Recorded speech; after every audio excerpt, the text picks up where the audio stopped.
Ooh, gotta unmute the microphones to get this started. What's going on, everybody? We are back in the actual MCU with this. That's right. My name is Robert Adams. I am Chris Adams. Very slow on the pickup every single time we do that. I was gonna say I was gonna say the one and only, and that's such a simple name. That's definitely not true. Yeah. So yes, episode 4 of WandaVision came out today, and we are back. We are back into familiar territory with this. And that's great because I am eager to see what all has been transpiring with this show so far. We've gotten 3 episodes where we're like, huh? And now we actually get like some meat on the bones. We know we know what's going on here. We've got some clues. We've got some connections. It's fantastic, and I can't wait to talk about this. Let's change things up a little bit with this, though. Before we actually like really deep dive into this episode, Chris, what were your overall thoughts upon watching this? My overall thought is like last week, where I took the opportunity to see what we were presented with and then kind of dive into the first 2 episodes again and kind of highlight some stuff. We don't need to dive into the past episodes this week because the episode itself did it for us. So if only everything would work that way, that would be fantastic. I know, right? It's such a unique piece of television we've got to work with this week. Maybe that means our show is pretty... it means our show is pretty streamlined this week, so we'll see how that works out. But real quick, overall thoughts, this was a killer episode. I love it because it's like they waited to film this after the first 3 episodes, looked at what everybody was talking about online and went, cool, we're going to answer all of that and then give you some new questions to think about. And then they made the episode. That's what it felt like to me. This is the episode we've been waiting for to find out all the stuff that we need to find out. I love our new players. There's just so much to get into. I'm excited. Yes. So I agree with that sentiment. I like that this is the first one that, again, this is really starting to connect the pieces. One of the things that I'm definitely going to look into is we got told exactly where in the MCU this takes place. We weren't certain, and we're like kind of confused. This episode New Jersey. Where? No, I mean where in the timeline, not where in the state of New Jersey in the United States or whatever. Where in the world is Wanda Maximoff? Yeah. New Jersey. This one told us exactly what our timeline is, and knowing the timeline for this show, I feel like kind of opens up the idea as to what is this show really about. Again, like we were wondering, where was this show in the timeline of Avengers Endgame, and how far is it afterwards, or was it before it? Was it somewhere in between, like Infinity War and Endgame, or who knows what's going on? And this one told us. I like the... let me see if I want to deep dive into that. We'll dive into that as we start going through this episode. As usual, we are YouTubers, so you know the YouTube things. Questions, comments, there's streamlabs.com/cinefanatics.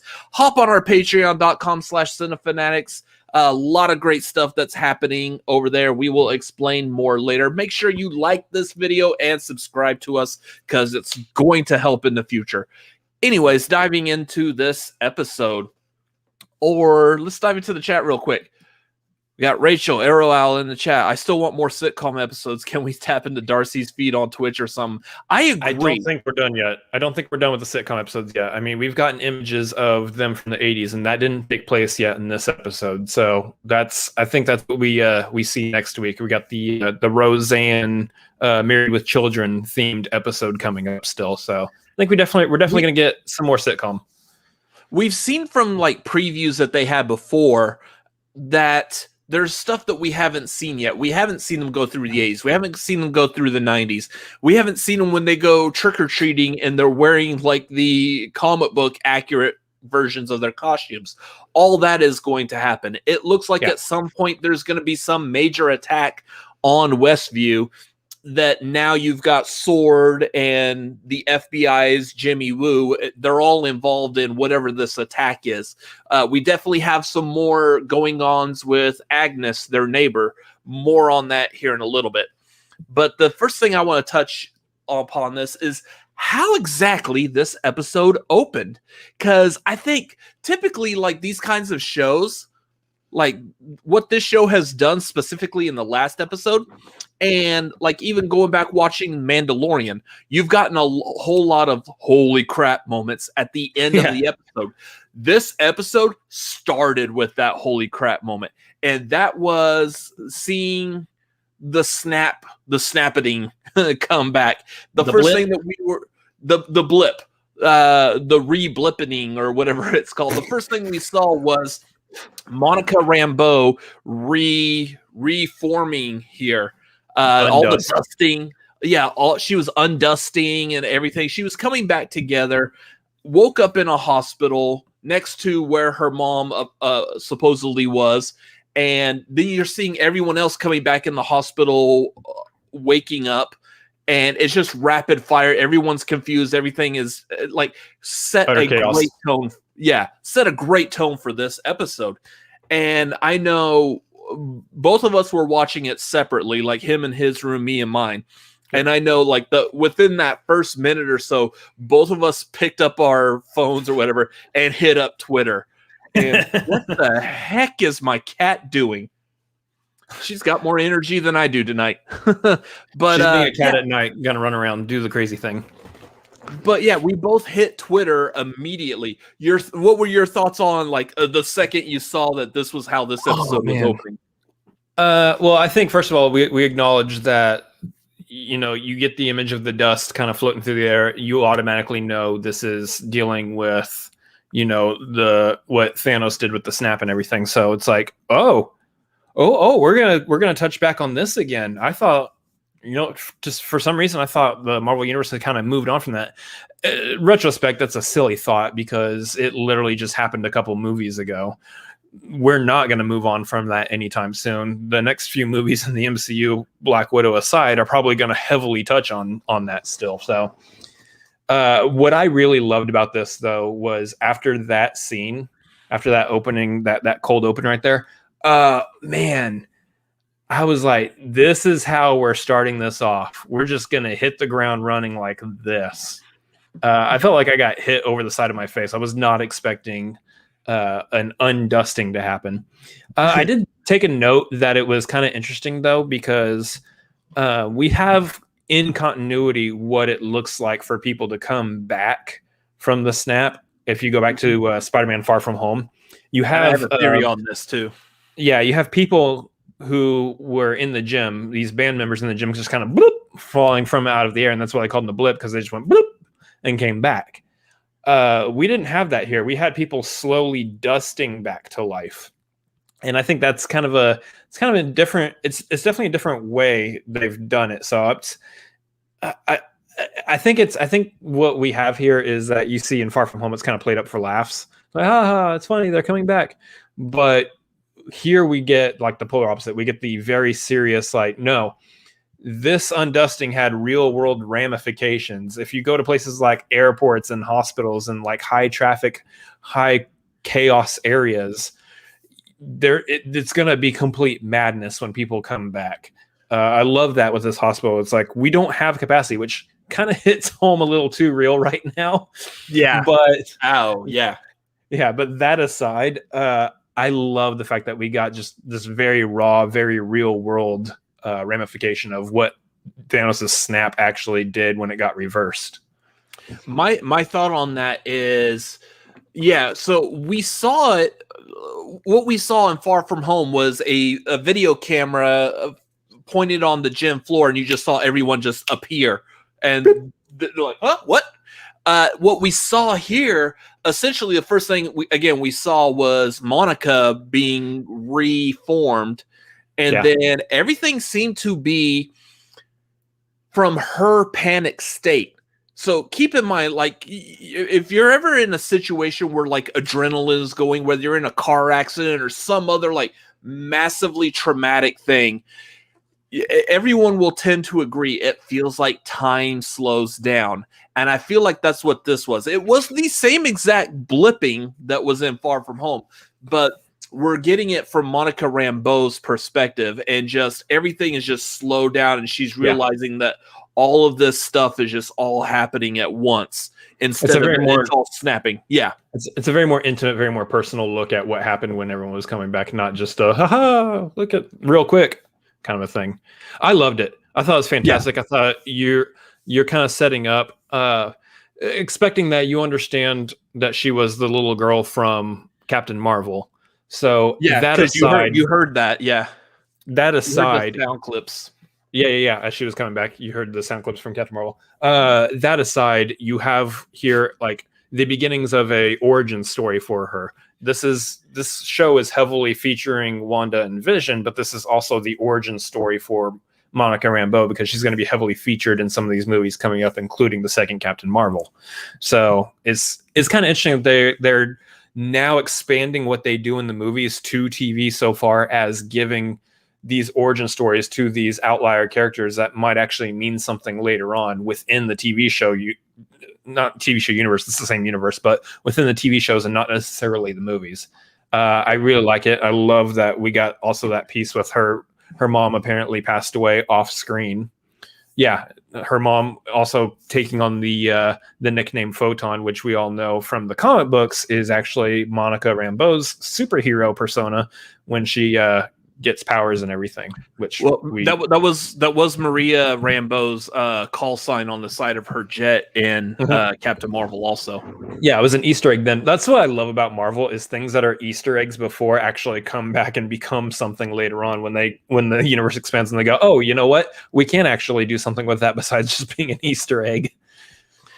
So we've got Monica comes back, and once she realizes what's going on, then the episode jumps ahead 3 weeks, and Monica is back at Sword, which is where she used to work. And she gets told by the acting director, because the director was Monica's mom, Maria. So now we've got an acting director, Tyler Hayward, which no clue who this guy is. He's not tied to the comics at all. There was another character named Hayward in Agents of S.H.I.E.L.D. Don't know if there's any relation to him at all, but the one in Agents of S.H.I.E.L.D. was one of those S.H.I.E.L.D. agents that actually was a Hydra agent. So if this Hayward is related to that Hayward, there might be some evil things going on. He might not be a good person, so to speak. It's all pure speculation right now because they didn't give us anything either with him. He's kind of by the book's character right now. Yeah. So he welcomes Monica back. He actually says something to her like, "You're the first one back to report for duty." So that basically everyone else who came back from the blip is just really having a hard time dealing with it, and rightly so. Fair enough. Yeah, exactly. So we get introduced to him, and he plays certain roles throughout this episode. Let's see, where's the next thing I want to go to? Okay, so real quick, he tells Monica that Maria's order is that if Monica ever does reappear, that Maria orders that Monica is kept from all outer space missions. She's grounded. She has to stay. So he puts her on this missing persons case that takes place out in New Jersey. So we see Monica's driving out to New Jersey. She takes an exit off the road for Westview, and then she winds up at the Westview sign that we've seen so far in the previous episodes, and she runs into Agent Jimmy Woo, who, again, we know from Ant-Man and the Wasp. And the funny thing about this, the two cops that are in the back here are confirming for Jimmy Woo and Monica and us, the audience, that Westview doesn't actually exist. There's an Eastview, but there's no Westview. Which is interesting. Again, because the sign for Westview under the words Westview, I don't think you can see it in this image. So right underneath Westview in like cursive, it says like home is where you make it, which is a fantastic Joe Dirt reference, but I don't think they're trying to reference Joe Dirt. Joe Dirt does not take place in the MCU, as far as we know. So we get reintroduced to Jimmy Woo, and it's great. We knew he was in this somewhere, but I kind of want to touch back on something real quick that we kind of like went over. Since this episode began with that redusting, we didn't get the normal intro that we've had for the past 3 episodes. No. We didn't get like the sitcom TV show openings. It just opened. No, and that kind of touches on a larger theme for the episode overall as a whole. This wasn't a sitcom episode. This whole episode took place within the reality of what's happening. So yeah, we didn't get the fun little sitcom intro. We didn't get an intro at all. We didn't get any kind of like, you're watching WandaVision. And we didn't get a commercial. ABC. We didn't get a commercial. I love that this episode's titled Pardon the Interruption.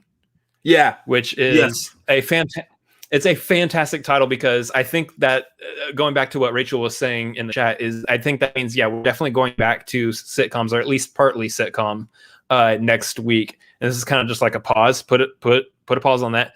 Let's actually go back over these last 3 episodes and look at it from Sword's perspective, which I think is fascinating. But we didn't get any of the sitcom stuff. But as far as like the whole stuff with like Jimmy Woo and everything there, I love like when he was first introduced in this show, he pulled out his card saying who he is, but he did so doing the magic trick that he obviously probably spent hours and hours upon learning after seeing Scott Lang do it and going, how did you do that trick? You know that he dedicated probably the next 5 years, provided he didn't get dusted, the next 5 years to learning how to do that trick.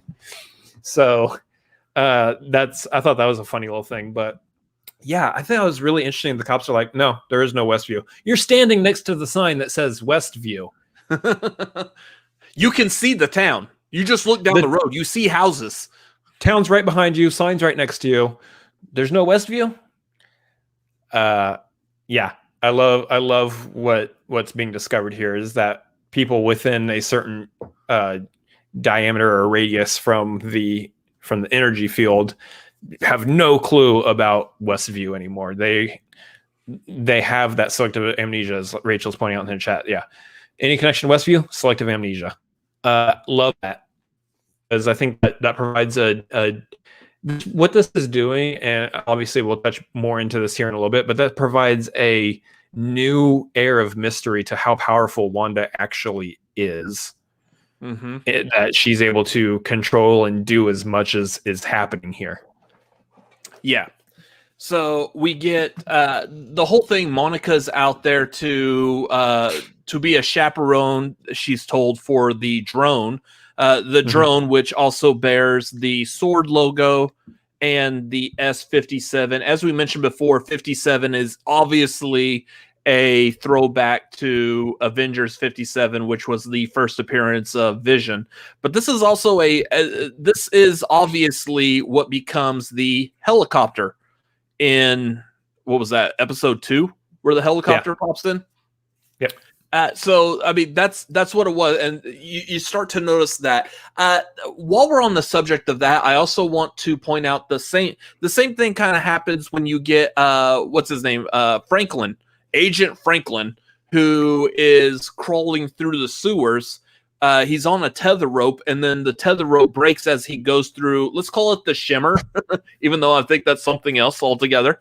As he goes through the shimmer, his rope breaks and changes into the jump rope that every single one of us played with back in elementary school. Yeah. So this is pinpointing that the sitcoms are, not only are they sitcoms, they're also a slice of that time, and anything that is not a part of that time is changed over into it. Much like this Agent Franklin guy, he went through this shimmer in essentially a hazmat suit that looks a lot like, and we mentioned it before, the AIM hazmat looking suit type of thing. And because at that time, I think that was the second episode, so that was the 60s. They didn't have that kind of hazmat suit. The closest that the show, the sitcom, could think of it was the beekeeper outfit, which is why we get him back in that beekeeper's uniform. Yeah, so, and that's funny because that was, you go back to that episode. That's one of the things that was kind of like the most outlandish thing. Is like, why did a beekeeper with bees swarming around him all of a sudden pop out of the sewer? Like, what are we doing here? What is this? And now you realize what it is that anybody who crosses into that show takes on the aesthetics and the tone of whatever time period that episode is taking place in. And I think that's funny is that we actually like to note something here, a small piece. That jump rope, as they pulled that rope back and pulled it back out of the sewer line, it still was the jump rope that it got changed to within the town. Yeah. So this, I think, is actually it's a small thing, but I think is going to come into play because not only did that, but when Monica got sent back out of the town outside of the TV show, she was still wearing the outfit that she was wearing within the TV show. So it appears that anything that gets changed within the energy field within the town, within the TV show, remains that way once it leaves. This is going to lead to some very interesting theories about perhaps Vision and the children later on down the road and what impact that might have within them should they potentially try to leave the TV show, the town. So yeah, I just thought of something funny while you're mentioning that. Could you imagine you're this big, secretive, massive government organization. You send in something like this drone, I'm pretty sure is pretty expensive, and you get back toy helicopter. Yeah. Really lost out on that bum deal, didn't you? I mean, I bought a little drone for like vlogging and stuff, which okay. Anyways, beside the point. I bought a little drone that was like $500 for just that little thing, and I would be pissed if I got like a little toy helicopter back in place of that. That's so funny. You're sending in something that costs like thousands of dollars, and you're getting back something that back in that time period was like 25 cents. Yeah. The exchange rate doesn't there's no inflation price difference here. Yeah. So shortly after this, so Monica Rambeau shows up, she touches the shimmer, she gets sucked in, she's gone. 24 hours later, Sword has already built an entire facility, much like we saw here. They've already built that entire facility to like, hey, we need to get our agent back. So they bring in a truck of specialists. One of those specialists happens to be, and I don't have an individual picture of her prepared, so I'm going to use our thumbnail. One of them is Darcy Lewis from the first two Thor movies. She is now Dr. Darcy Lewis. Ooh, some things have changed. Yeah, and on top of that, we also find out that she was the one here watching the episodes on the TV. The thing I like about it is she brought her character, the humor and everything back with her. She's like, I need a really old TV, as in one that's not flat. There was the recurring thing like, can I get that coffee now? Which I mean, I've seen like some people criticize like the lame humor of this. I like it just because I like humor. Like humor like that in the MCU. I think it's fantastic because we're still serious in the MCU, but having these little spurts like that, I think are great. So I'm glad to have her back. It's so much time has passed and Darcy is still the same exact character, except now she's got a degree. I think that's the funny thing though, is that obviously like there's been some time since we've seen her. We haven't actually seen her since Thor: The Dark World. How many years ago was that now? I mean, add 5 years with the snap and everything. It's been a while since we've seen her. So the fact that she is now gone beyond the, I don't understand what you're saying, Jane. This doesn't make any sense to me. Okay, I'll just do this thing for you. To now she's like, I need this. I know this will work. These are my theories I'm going to have. I'm a doctor. You're going to listen to me because I'm specializing in this stuff now. And it's like, I have to wonder, how many interns does she have now? Yeah. That's beside the point. She's using acronyms that no one else knows, and she's having to correct them. Yeah. So I love this. And this is what I love about what the MCU has done, not just with this TV show, but just as an overall whole, is that you have these characters that were side characters back in prior movies. They're like, hey, you know what? Does that actor still want to play that role? Call him up real quick. Hey, you want to come back and do this TV show, play your character? This is what we were thinking about doing with your character. And Kat Dennings is over here like, yeah, I'll do that. That sounds like a fantastic direction my character went in. I'm on it. Two Broke Girls is done. Let me do this. Yeah. So I agree. That's the thing I like about this, how the MCU is, because again, comic books, you could have an artist just draw the character and the character is there. You can't have like an actor just constantly as freely available as drawing the character in the comics. Yeah. So the commitment by everyone involved to be able to come back to replay these characters, regardless of what the contracts for their acting for it says, it's so great. It's why you have to do things like kill off Iron Man and make Captain America an old man. That's why you have to do those things, is because the actors at some point are just not going to be able to play those characters anymore. Because we're real humans out here. We have a limitation to how long we can do certain things for. Yeah. So as this episode progresses, Darcy starts watching and she realizes that they're watching a sitcom. Jimmy Woo points out it's a sitcom starring two Avengers. That's weird. And so they start watching and then they start gathering intel. One of the intel they gather is, say, going back to that copter, that they realize that this copter is the drone. And then they start questioning, why is the drone like colorized?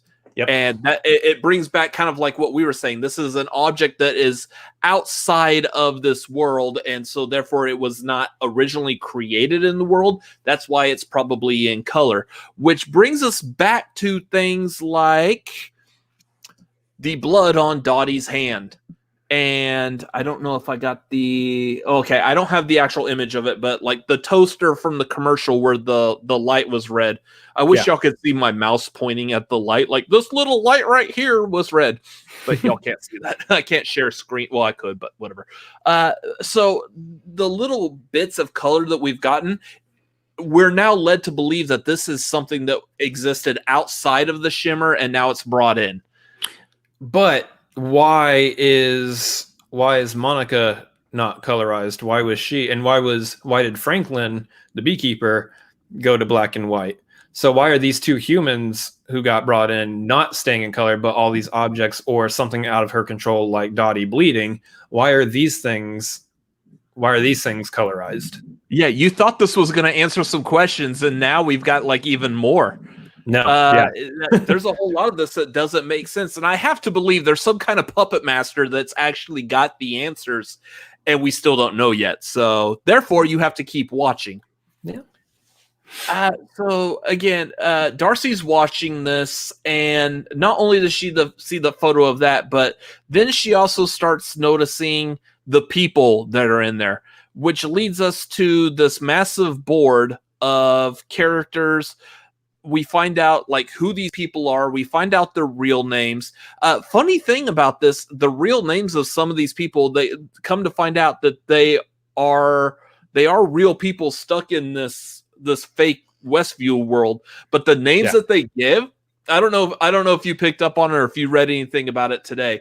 The names that they give are actually names of like the art production people and other actors, just other crew members involved, not only on WandaVision, but in the Marvel Cinematic Universe as a whole. That is fantastic little nods right there. And the credits on the show within the show, the actual credits that pop up for like the first 3 episodes during the actual like WandaVision episodes. Yeah, those are also all names of people actually working on the actual Disney Plus WandaVision show.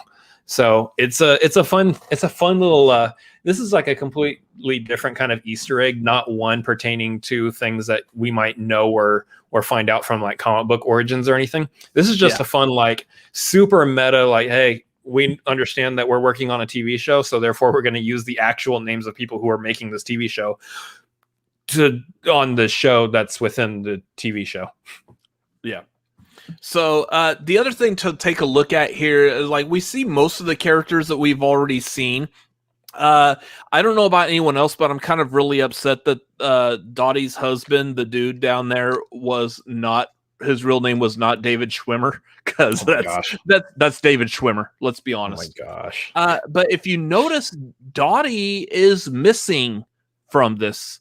So going back to the fact that Dottie was the one with the red bloody hand, there's something up with Dottie, and I'm not exactly sure. I feel like I want this to come back to our rumor of maybe Mephisto having a hand in this. Don't know. There's two things at play. Mm-hmm. There's two things at play. Dottie could be somebody important. And honestly, either way, probably could still be someone important. But the other thing is that at that point in the show, they had not yet seen Dottie's character. So at that point, when they were putting names up on the board, they hadn't gotten to that point of the episode where Dottie actually came into play. So they just hadn't put her up on the board yet. That could be a reasonable explanation as to why we don't see her.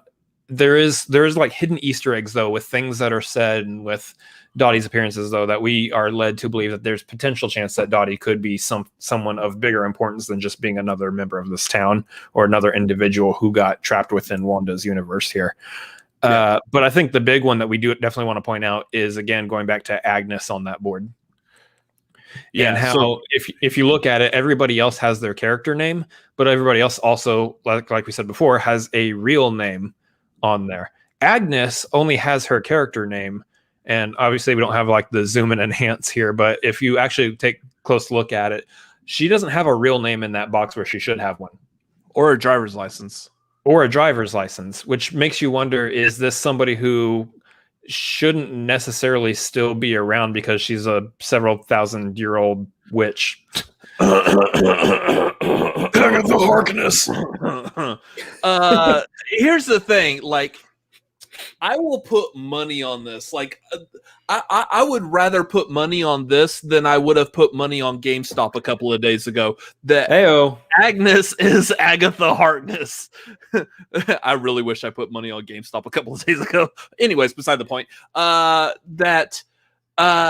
She is Agatha Harkness. Absolutely, no doubt in my mind, no question. Yeah. And this is where I think, like, after this episode we just saw, this is where it's going to pivot, and we're going to see more and more of Catherine Hahn. My theory on this, and the reason I'm so solidified in this, was actually by something in this episode. If you watch the episode all the way through into the credits, again, the credits are beautifully done. They all look like little TV pixels, which is what the shimmer of Westview looks like as well. Yeah. But when they went through the cast of who all was acting in this, you saw it said Paul Bettany, it said Elizabeth Olsen, and then it also said Randall Park and Kat Dennings, who have only been really in this episode for the most part. They've had a few bits and pieces, voice and hand aside, voices and a hand, but this is the first time we actually saw their face and they talked in this episode. And then afterwards, it still credited Catherine Hahn, who had nothing to do with this episode. She was present, but she was just very background. She just only existed in the fact that everybody else existed.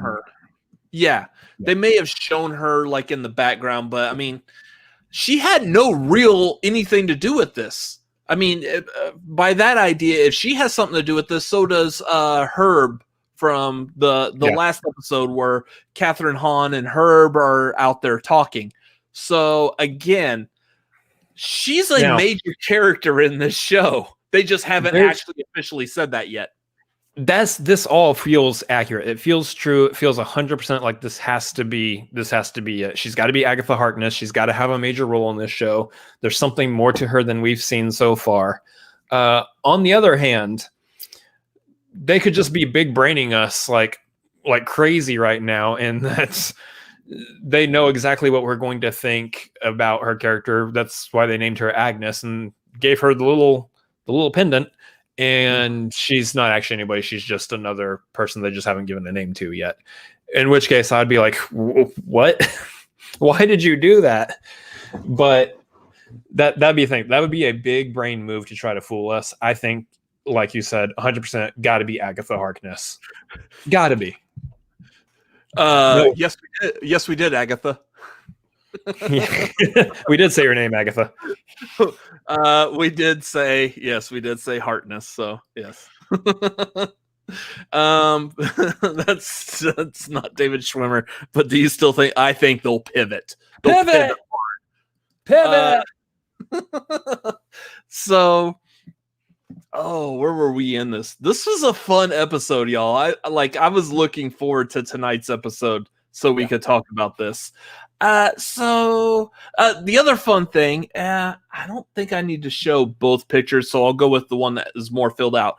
After they started realizing that these were people, this was a sitcom, then you had Jimmy Woo start filling out this whiteboard.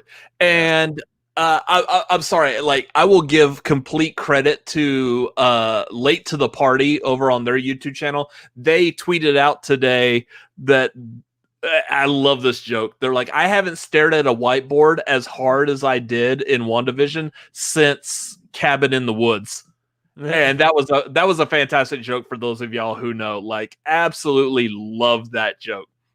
We gotta spend some time on this for sure, because there's a lot on this whiteboard. I'm going to bring it back. There is so much on this whiteboard that I want to quickly run through and dissect. Just from what I've read, what I've looked at, what I've researched over the course of today at work when I'm not helping customers, there's so much on here. And so what we don't know, why the hexagonal shape? It's hex, which is, again, like talking about spells for witches.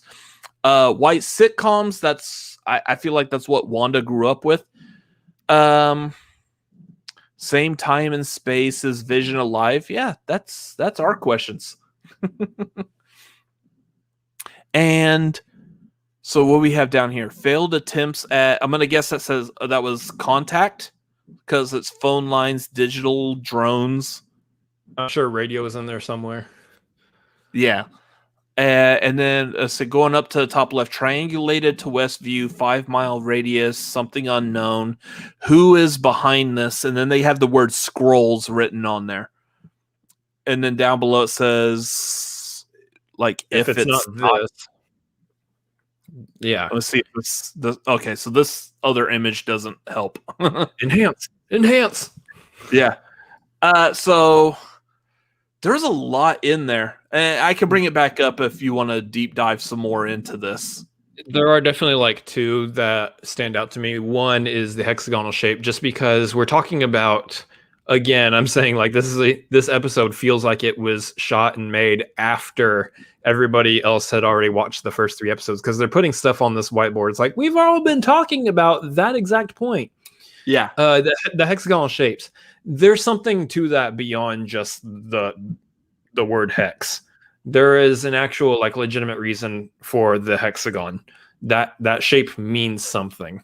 I know like Garth points out here, it's, Hexman also Ives have hexagonal shapes, and then like AIM, which we know at this point, it doesn't look like AIM has really anything to do with anything at this point, or at least it feels like it.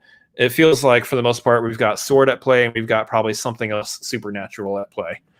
But as far as the rest of this board, the other one I want to really highlight and touch on is Vision alive? And I definitely want to touch on this when we get more to Wanda and Vision's actual segment of this episode. But there's something to it. So remind me of that, because I want to talk about, is Vision alive or not? Yeah. I want to go back to you're bringing up AIM. So when initially I watched this, I was like, oh, okay, this episode's pretty much like solidifying AIM has nothing to do with this. But upon research, AIM's like a part of their logo is a hexagon. Mm-hmm. In fact, it's multiple hexagons. In fact, it's so many hexagons. You know what it looks like? It looks like a honeycomb. Do you know who uses honeycombs? Bees. Oh, a beekeeper. Yeah. Well, bees, yeah, but I mean, there's a reason for this because again, going back to that, we were thinking that the beekeeper was a nod to the AIM outfit. So here's a question for you, and you might be going in this direction. When they're bringing Monica into the sword facility and talking about, well, we were doing space stuff, but now we're kind of moving more towards technology and this, that, and the other, that kind of realm of things. That makes me wonder, are we looking at, are they really kind of like rehashing an idea here? Are we looking at a situation where maybe AIM has figured out a way, so to speak, to infiltrate sword, like Hydra infiltrated SHIELD? I mean, I don't necessarily like the idea of kind of rehashing the same plot where this evil organization is infiltrating a potentially dubious organization. So, and in that case, that could be a thing, and that could answer a lot. And I think in reality, AIM has to pop back up somewhere, because I just don't think that they've done enough with AIM within the MCU. I think there's still a lot more they can do. I know at some point they've got to bring in MODOK within the live action universe. So, dang it, I was looking for a picture of him so we can reference him. But yes, I am eagerly wanting to see MODOK in the MCU. This is I don't have an image. I was just trying to grab it. So if y'all are not familiar with MODOK, this is easily one of the most off the wall looking characters in all of comic book history. I want to see that portrayed accurately on screen, because I think it'll be great. So, anyways, that's me like fanboy getting out for a bit just because I love MODOK. He's so ridiculous. But yeah, I love it. We have the whiteboard. It's basically Jimmy Woo's conspiracy theory board. Where's that? It's Always Sunny in Philadelphia. Yeah. If only he turned around and did that, that would have been the new meme for like conspiracy theories. Yeah. But what was after that? Is there still more on the whiteboard we wanted to touch on? I know the scrolls we might be touching on a little bit further. That could be the entryway into the Secret Invasion show. Yeah, I could touch upon the scrolls real quick, in that we've already seen at the end of Captain Marvel, which again, Monica Rambeau, so there's a tie here. The end of Captain Marvel, we saw that Nick Fury was in outer space setting up a space station, which it's in Spider-Man Far From Home. That's the end credit in Spider-Man Far From Home. Yeah, that's right. It is Far From Home. That we see that Nick Fury and Maria Hill were being impersonated by Skrulls. What's his face? Exactly. Talos and his wife. Yeah. While Nick Fury. Kenny, where's my cat at? Nick Fury. He's in a Fox outfit. Nick Fury. Yeah. Well, Nick Fury was up in outer space setting up this space station, which we all thought was SWORD, basically. It might be an extension of SWORD. Again, SWORD typically deals with outer space. In this TV show, they are dealing with a lot of like stuff on Earth, more computer, AI, drones, stuff like that. So the Skrulls may still have a hand in this, but I don't know if they have a direct influence on what's happening with WandaVision right now. Yeah. The Skrulls, yeah. I think honestly, all it is really is just a piece to kind of help set up the future for the Secret Invasion storyline. I think we'll probably touch more on that somewhere throughout the rest of the show, but there's not going to be probably like a huge plot line with the Skrulls here, unless we find out that all the people within the town are Skrulls, and that's what Herb was trying to say. She's here because we're all Skrulls, which would make no sense, but maybe they can find a way to make it make sense. Who knows? I'm just spitballing at this point. Yeah. Real quick, going in the chat, we got Jeremiah Morris saying, "Got to go to bed, but much love, guys. You don't want to listen to our soothing voices help cradle you off to sleep as we talk about soft and velvety." is not your voice. Kind of chonky and chunky. I am hungry, actually.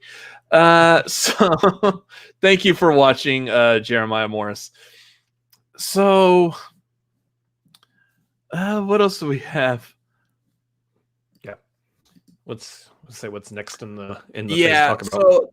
So we've had this entire episode of showing us what's happening in the actual MCU reality. We get a little glimpse of what's happening back in WandaVision world.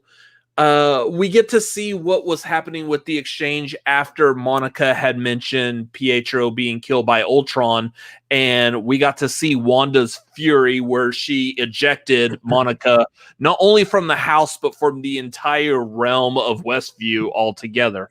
And that was awesome. I saw it that was part. great. I liked it. It was cool. It was great, but at the same time, like what's interesting is what Darcy was seeing on the outside, where we see that the broadcast is censored. It just completely blips over. I'm going to use that word again. Completely blips over the part where she's having that confrontation and just goes straight ahead to where she ends up on the couch with Vision. That's completely fascinating. It's here that you see, and it's in this scene, which I hate to like want to move too far past this. I know we gotta move this along because we're running out of time here, but it's the fact of the matter is this is probably the big pivotal scene for Wanda's character thus far within this show, because what it's showing is that she knows what she's doing. It doesn't look like she's being controlled by anybody. Whether somebody else still has a role to play, we don't know. We'll find out. But as of right now, especially because once Monica is ejected, she says, it's all Wanda. It's Wanda. Everything is Wanda. It's all Wanda. We're led to believe right now, Wanda's in complete and utter control of absolutely everything that's happening right now. That lends to showing that she's not only in the comics is she one of the most powerful characters in all of the comic books and all of Marvel Comics. She could potentially just be one of the most powerful characters in all of the MCU too. The fact that she has this much control over all the people, the entire town, what's happening, what's coming in and out of the world, and then how it's broadcasted or why it's even being broadcasted to begin with, which is a weird thing. And then again, potentially like what control she has over Vision, which we again can talk about here in a second. But this was a very interesting thing because it shows she knows exactly what she's doing. She knows exactly what's going on. She does not recognize Monica, says, you are not a part of my vision here, so you need to go. Goodbye. What's interesting though, title. yeah. What's going on here, though, is that she's not violent about it. I mean, she is, but she's not like so violent about it that Monica's going to suffer, fatal or injuries or whatever. I mean, she ejected her out as softly as one can be when ejected through a wall, a fence, a tree, another fence, another wall, the TV screen, all of that. I just think it's interesting. She's still retaining there's the good element of Wanda. We want to still cheer for her. She's still a good guy. But in this, she's really being painted as not so good. But at the same time, we understand that she's probably doing this because she has endured so much pain and suffering so far within the MCU. She lost her brother. She lost her love. She obviously lost her parents.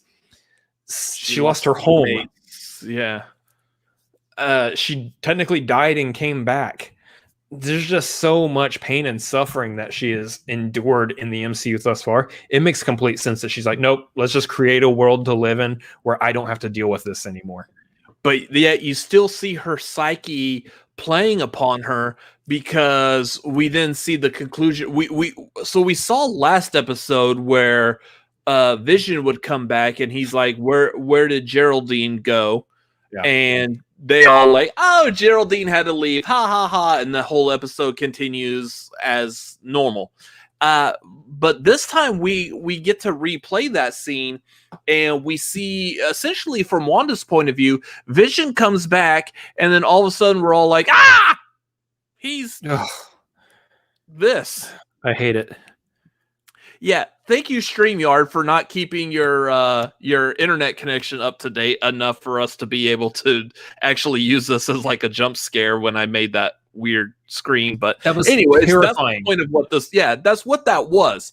Because I'm sitting here like I'm trying to watch this laying in bed on this laptop here, and I'm trying to like, oh, I'm gonna watch this episode and then go to sleep. Nope, I'm not gonna go to sleep. I've got like visions of zombie vision in my head. And yeah, it works. So creepy as all get out. Absolutely loved it though, because it was solidified. Wanda's in control, but she's broken. And that's where we're at for the rest of this series. Yeah. When Vision came back, he revealed that he is essentially a construct of Wanda's mind. He does know what's going on, and it's been Wanda like, I don't want you to talk about that right now. And yeah, and that's why we've seen it go back and like she's redone time when something from the outside or Vision is even talking about something from the outside. Vision's talking about it because it's in Wanda's head. If Wanda knows it, Vision knows it, is essentially what we're looking at here. But what I think is interesting, and yeah, I'll definitely get into this now, is real quick, first thing is that I love this because it shows that Wanda's not crazy, but I think this show has great opportunity where it's at right now to kind of speak into mental health a little bit and kind of touch on those very real situations of mental health while still keeping in the, hey, we're in a superhero world. Okay, but here you have someone who's like super powerful. This is what she's doing with her powers, but mentally, she is not in a good place. She is definitely not in a healthy mental headspace. And I love that they have an opportunity right now to kind of speak into that. And hopefully they can come out of it with a really great message. We'll see how the rest of the show goes and how it leads into Doctor Strange. But what I think the interesting thing here is that we're talking about Vision having these thoughts of something's not right, something's off. And we're talking about, okay, well, that's Wanda projecting, so to speak, this idea that something's wrong, something's off. But Wanda knows what's going on. Wanda's aware of what she has done and what she's created. She knows that she is in a world. I mean, she even said to Vision, no, we can't go anywhere. This is our home now. I have decreed it so. This is where we live. I know what's going on. That's final. It's the fact that Vision is it seems like Vision is actually operating outside of Wanda's control in this case by having these moments of something's not right. If Vision was completely a construct of Wanda and operated within Wanda's control, he would not be questioning his existence and his reality. It wouldn't be in his created character, so to speak. He would just be the yes man doing and saying everything that Wanda would want him to say. So the fact that he is going every now and then going, what's happening? What's going on? Something's not right. Means to me that he has independent thought. And the only way that he could possibly have independent thought is if he is independent outside of Wanda in some capacity. Or if Wanda's like in a mental state where she's not able to control her vision projection. Maybe she could be schizophrenic. Yeah, she's in a panic state, so she loses connection, and that's when Vision's like, something's not right, Wanda. And she's like, nope, redo it. Let me re-grab control of this. Even still, like, even being in a panic state, in this case, he's still a creation of hers, a mental creation of hers. He wouldn't have that independent thought, whether she's in control or not. He would be the one thing that she just maintains control of. And if she's in a panic state, he would just, I'm here, honey. What do you need me to do, honey? I'm right by your side, dear.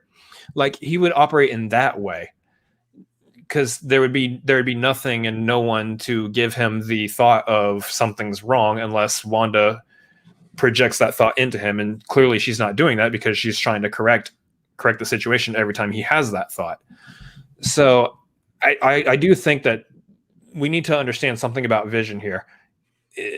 He was dead. He died in Infinity War, but there is a chance, I think, that they are finding a way to potentially bring him back. Now, whether or not they do or not remains to be seen, but I want to touch back real quick on what's interesting about, say, like Monica coming back still wearing the outfit, or that jump rope being pulled out of the sewer, is if Vision were to leave this reality, would he still exist? If he were to be able to walk beyond the TV screen, the shimmer as you call it, would he still exist? And we've seen that in the previews that he is actually at the shimmer wall. So he does at some point look like he is trying to leave. He's going to hit that crossroad at some point. The other side of it too is her children. We know in the comics that for a time her children were not real. They were essentially taken away from her. But at some point they did end up being real.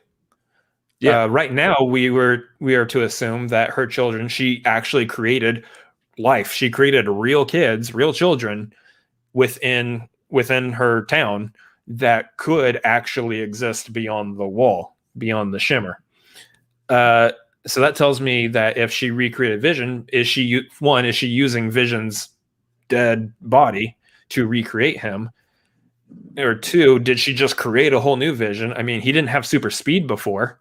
So did she give him powers in some capacity? There's a whole lot at play there. Garth pointed out one that I actually really like. The connection. There's this Twilight Zone episode where, if I remember correctly, this is the one with the kid. The original Twilight Zone episode was like Bill. I think it was Bill Mummy. Was the kid, and then they also recreated this for the Twilight Zone movie, where it's a kid who just keeps like these random strangers as his family, and they all have to obey him, otherwise he does bad things to them. And that's what this actually kind of feels like. Is this is Wanda's world? These people have to do what she says. They just may not. We haven't fully seen if they're afraid of her or not. And that might be going back to what was it? The part with Herb slicing through the fence, just not knowing what he's doing, and he's just trying to maintain his character. So, just again, this episode was great because it answered a lot of questions, but it gave us like a whole new set. And the more real quick, what was Wanda doing while Herb was cutting through the wall? That was Herb was cutting. She was inside.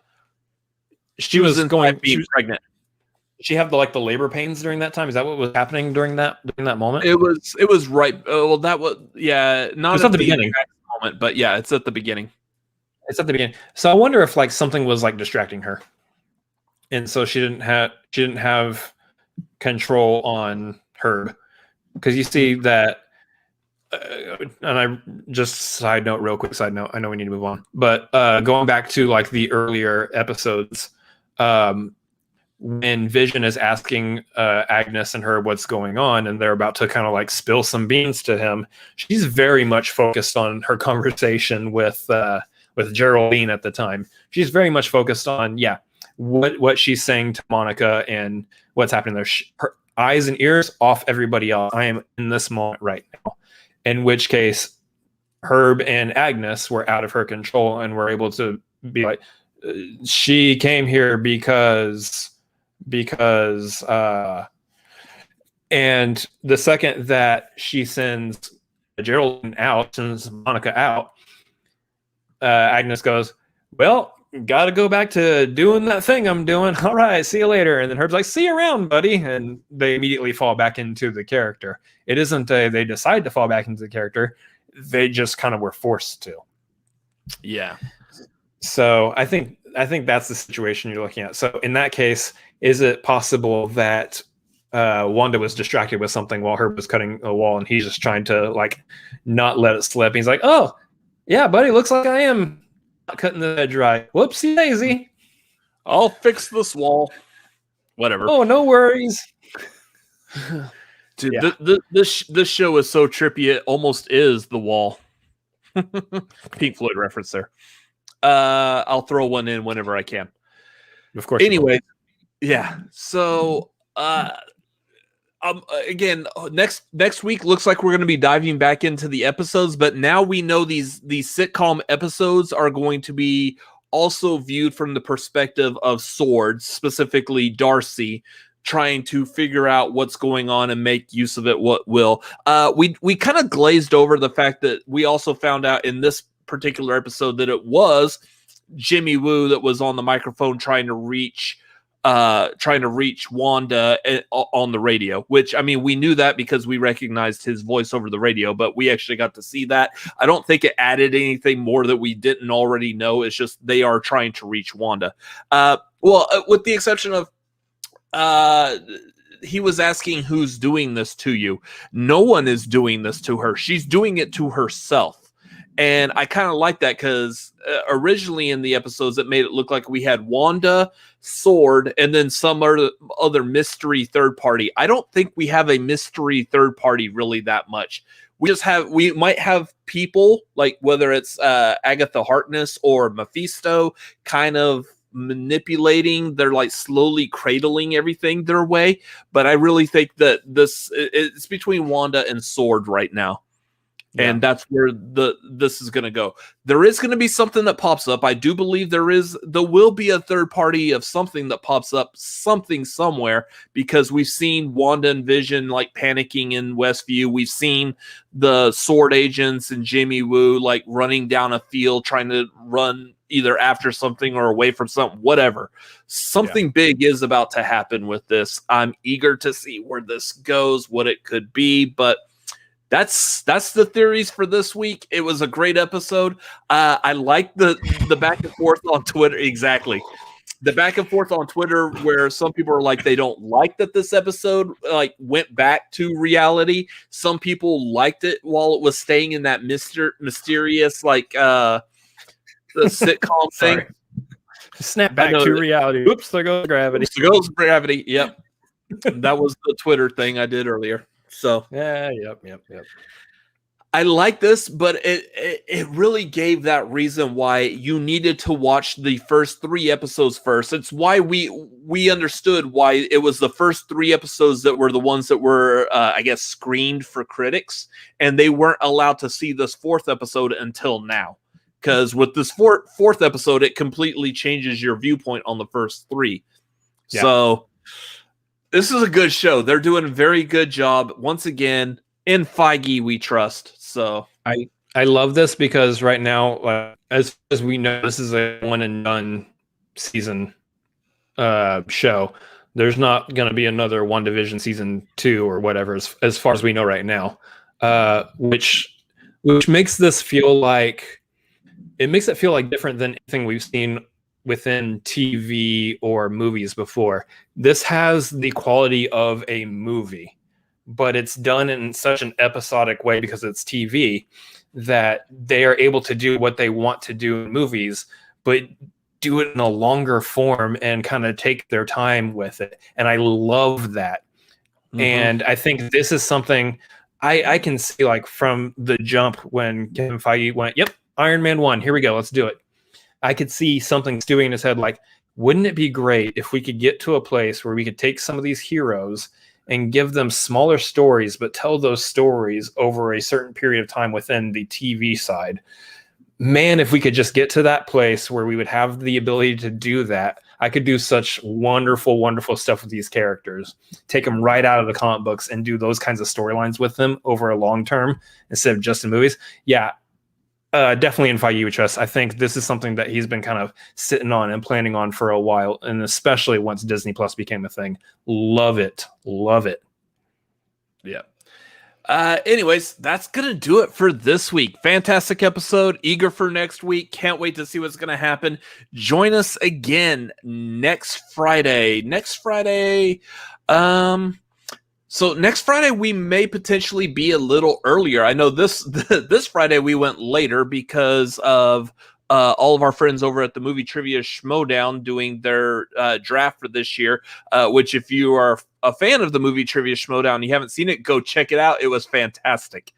But Next week we might be a little bit earlier than normal, just because time is not as fluid as we would all like it to be. But anyway, space. Yeah. Time so and space.